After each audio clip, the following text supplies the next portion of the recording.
The BBC's Panorama recently broadcast a programme about the UK's energy policy billed as the inconvenient truth behind the UK's rocketing energy bills, that government policy is stoking much of the rise.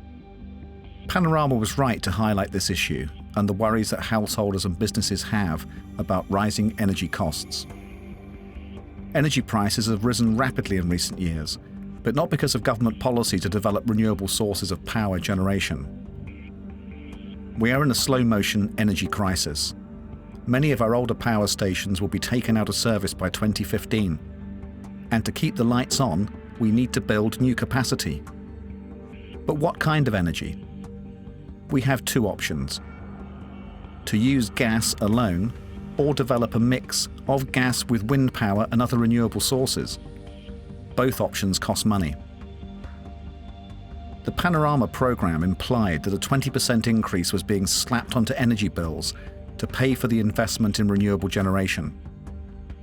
But figures from the Department of Energy and Climate Change, DEC, show that the cost to householders of renewable policy is a small fraction of typical electricity bills. A bill is not just the cost of the energy used. There's the cost of getting the supply to the home and metering it, the supplier's costs and the profit of the energy company. The biggest proportion of bills is the cost of electricity itself, which is about 46% of the total. Ofgem estimates that out of a typical £1,300 combined annual energy bill, around £100, that's just 7%, is spent on all environmental costs. Just £22 is spent on developing renewable power sources, not the 20% that the Panorama programme implied. Just £22 is spent on developing renewable power. The major reason our energy bills have gone up is because the cost of gas to the energy companies has risen rapidly. Ofgem's figures show that the cost of gas has almost doubled since 2004, and that gas prices are 40% higher this winter than last year. With the cost of fuel making up nearly half of the cost of energy to the consumer, it's no wonder that energy bills are going up. Panorama made an unflattering comparison between the costs of traditionally generated power and the costs of renewable sources. They claimed that traditional sources cost £78 per unit, whilst offshore wind costs £170.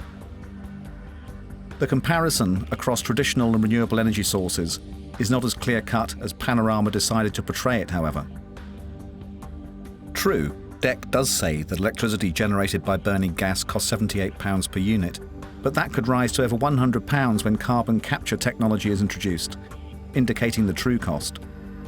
However, coal is already £95 per unit, and coal with carbon capture is more expensive again. But the cost of onshore wind generation is just £91 per unit, cheaper than coal. And while offshore wind does cost around £170 now, by 2020 it's projected to fall to £100. Panorama oversimplified the comparison in favour of traditional generation technology. Panorama claimed that by going green the government was taking a gamble and causing major energy price increases now. But the real gamble is not going green. A fossil fuel future is full of uncertainties. Uncertainty about fuel supplies from other countries. Uncertainty about fuel costs.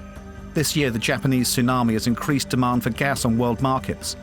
What will be the next supply shock or cost shock? The fossil fuel future is one of volatile energy bills and worries about energy security. Investing in renewables would give us resilience against these uncertainties, and could in the end cost us less. Ofgem analysis shows that going green could be the cheapest option for consumers by 2020. Germany and Denmark are seeing this benefit already. Their experience is that wind-generated power has brought down the cost of wholesale electricity. The UK already leads the world in the use of offshore wind power. We have the opportunity to create a world-beating industry as the next generation of offshore wind turbines are designed. This could bring tens of thousands of new jobs to some of the more deprived areas of the United Kingdom, as many as 55,000 well-paid skilled jobs in the next 10 years, and a further 32,000 created indirectly. The decisions about our energy future are being made now, and once made will be with us for a long time. We have a once-in-a-lifetime opportunity to build a green energy economy. If this is the future you want, join our campaign at www.actionforrenewables.org.